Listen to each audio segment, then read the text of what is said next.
ಹೈಶಾ paints Fevicol company ಅವರ ಹೊಸ paint ಬಂದಿದೆ. ಇಂಡಿಯಾದಿಂದ ಇನ್ಸ್ಪೈರ್ ಆಗಿ ಎಂತೆಂಥ ಬಣ್ಣಗಳನ್ನು ತಂದಿದೆ ಅಂದ್ರೆ ಕ್ಲೈಂಟ್ ಖುಷಿಯಾಗಲಿದ್ದಾರೆ. ಮತ್ತೆ ಪೇಂಟ್ ಎಷ್ಟು ಸದೃಢವಾಗಿರುತ್ತೆ ಅಂದ್ರೆ ಸುದೀರ್ಘ ಬಾಳುತ್ತೆ, ವರ್ಷಾನುವರ್ಷ. ಅಂದ್ರೆ ಕೆಲಸ ಸಖತ್ ಮತ್ತೆ ಏಳಿಗೆಯು ಖಂಡಿತ. ಇವರ ಆಪ್ ಕೂಡ ಇದೆ, ಹೈಶಾ ಆಪ್. ಇದರ ಪ್ರೈಸ್ ಎಸ್ಟಿಮೇಟ್ ಟೂಲ್ ನಿಂದ ಕ್ಲೈಂಟ್ಗೆ ಕೋಟ್ ಕೊಡಬಹುದು. ಮತ್ತೆ ಕಲರ್ ಸೆಲೆಕ್ಷನ್ ಟೂಲ್ ನಿಂದ ಕ್ಲೈಂಟ್ಗೆ ಬಣ್ಣ ಆರಿಸಲು ಸಹಾಯ ಮಾಡಬಹುದು. ಇವರು ಇದೆಲ್ಲ ನಮ್ಮಂತ ಕಾಂಟ್ರಾಕ್ಟರ್ಸ್ರ ಅಗತ್ಯತೆಗಳನ್ನು ಗಮನದಲ್ಲಿಟ್ಟೇ ಮಾಡಿದ್ದಾರೆ.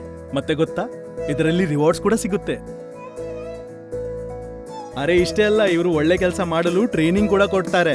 ಅಂದ್ರೆ ಫರ್ನಿಚರ್ ಕವರ್ ಮಾಡೋದು, ಮಾಸ್ಕಿಂಗ್ ಟೇಪ್ ಹಚ್ಚೋದು, ಗ್ರಾಹಕರ ಜೊತೆ ಒಳ್ಳೆ ರೀತಿಯಿಂದ ಮಾತಾಡೋದು ಕಲಿಸ್ತಾರೆ. ಅಂದ್ರೆ ಪ್ರೊಫೆಷನಲ್ ರೀತಿಯಿಂದ ಕೆಲಸ ಮತ್ತೆ ಕ್ಲೈಂಟ್ಗೂ ಖುಷಿ. ಸೊ ಏಳಿಗೆ. ಹೈಶಾ ಜೊತೆ ಸಾಗಿದಾಗ ಪ್ರಗತಿಯ ಕಡೆ ಸಾಗುವೆವು. ಹೈಶಾ ಪೇಂಟ್ಸ್. ಹೆಚ್ಚಿನ ಮಾಹಿತಿಗಾಗಿ ಹೈಶಾ ಆಪ್ ಡೌನ್ಲೋಡ್ ಮಾಡಿ from the makers of Fevicol.